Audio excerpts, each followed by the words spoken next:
kerana tidak memberikan emphasis yang sama kepada agihan. Jadi apa yang contohnya, saya nak bagi contoh, kalau pada tahun 1990,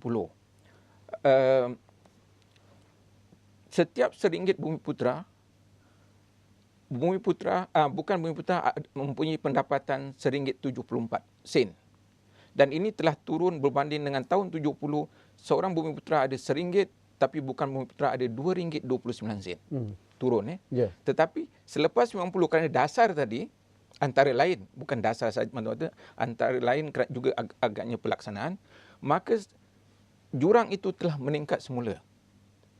Dan walaupun dia turun naik, tapi dia turun kepada RM1.47. Tetapi sekarang dia meningkat kembali kepada RM50 lebih. Kalau saya tengok tahun 2012. Jadi sementara dia belum menjadi lebih buruk, kita mesti menyemak semula dasar ini.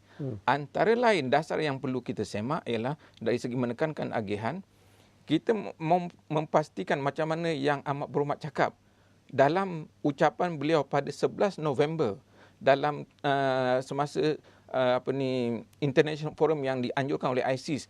Kita mesti pastikan dulu leveling the playing field. Ini memang prerequisite.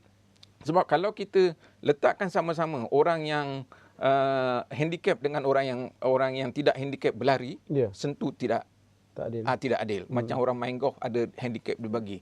Jadi kalaulah orang yang handsome ini, yang muda ini nak bertanding dengan saya yang umur macam ni, pun juga muda tetapi meningkat sikit umur, tentulah tidak adil kalau tidak diberi handicap. Jadi apa yang saya nak tegaskan di sini ialah, pertama sekali dalam menyemak dasar itu, kita kena pastikan bahawa ianya koheren dan dia mesti yang dahulu didahulukan. Maksud saya contoh, ini yang nak menyemak balik dasar. Apabila kita tidak levelkan playing field dulu, tetapi kita belum duduk sudah berundur, sudah berlunjur. Contohnya PT-PTN. Membuat dasar sesiapa saja yang dapat first class, maka pinjaman itu di-convert kepada beasiswa. Memang bagus.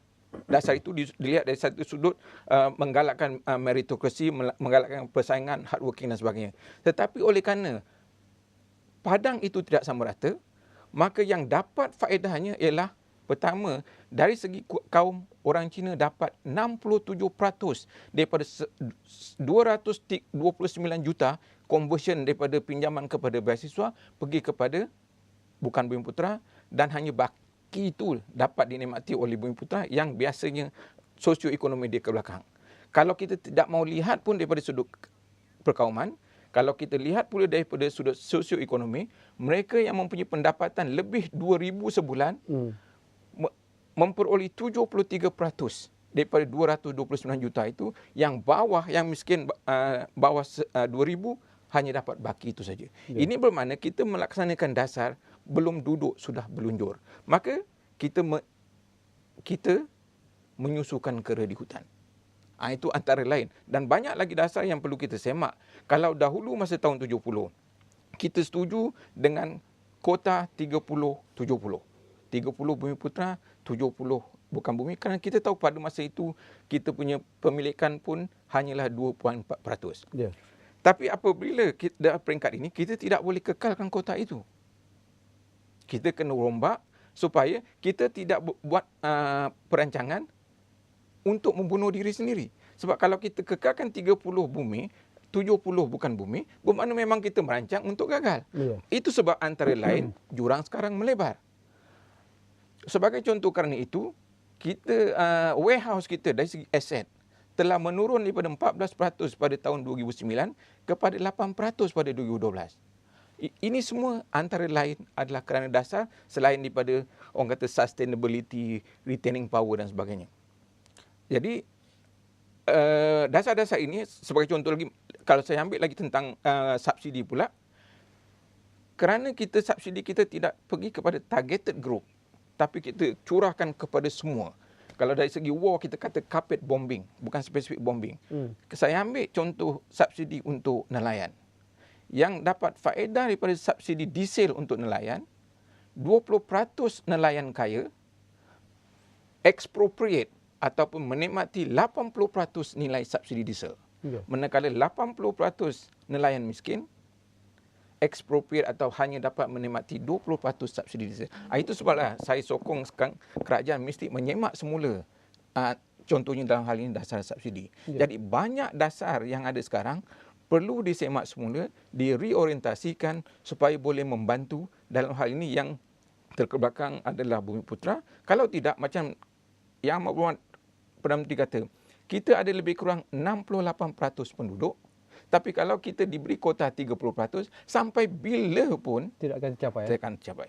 Doktor, bila disebut soal yang disebutkan oleh Datuk tadi, mungkin kesamarataan ini satu perkara yang harus kita ambil kira, walaupun ada kalanya diputarbelikkan oleh setengah pihak, kononnya ini lebih bersifat perkauman dan sebagainya. Doktor melihat secara keseluruhan, apakah dalam soal ini kita harus bertegas, kita harus bercakap tentang Melayu itu sendiri? Ya, memang benar. Kerana kalau lihat statistik seperti kata Datuk sebentar tadi, kaum Bumiputera sini dikatakan jauh ketinggalan belakang. Mungkin Datuk tidak setuju dengan dikatakan statistik ratio 30-70 itu.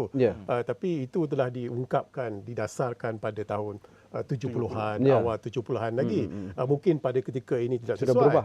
Kalau dinaikkan 30%, lebih dari 30%, mungkin kaum lain akan melonjak. Dikatakan marah mereka, mau merampas hak mereka.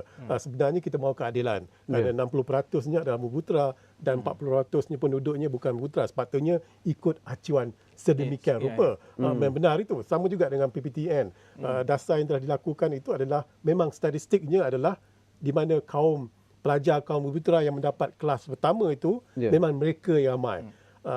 Memang perkara itu akan berlaku. Itu tak dapat dielakkan. Tapi satu perkaranya adalah dikatakan model ekonomi baru yang disarankan oleh Perdana Menteri baru-baru ini, dikatakan tidak menyesuaikan keadaan kerana ia lebih meninggalkan Bumiputera itu ke belakang. Jadi mungkin dasar permukasaan Bumiputera itu dikatakan untuk memperbetulkan model ekonomi baru itu supaya kaum Bumiputera tidak jauh terkebelakang. Seperti kata Perdana Menteri pada baru 2-3 minggu lepas semasa seminar ISIS itu, beliau mengatakan jikalau 60% penduduk Malaysia ini tidak gembira, maka huru-hara dan tidak stabilnya negara kita. Baik, kita akan jumpa lagi selepas ini. Kita akan terus bincang mengenai apa yang kita sebut soal pemekasaan ekonomi Bumiputera, dan mungkin juga kita akan bincang juga siapakah yang perlu dikayakan dalam soal pemekasaan ekonomi Bumiputera ini, golongan bagaimana agar kumpulan sasaran ini tidak terlepas dari apa yang diperjuangkan oleh kerajaan. Kita jumpa lagi selepas ini.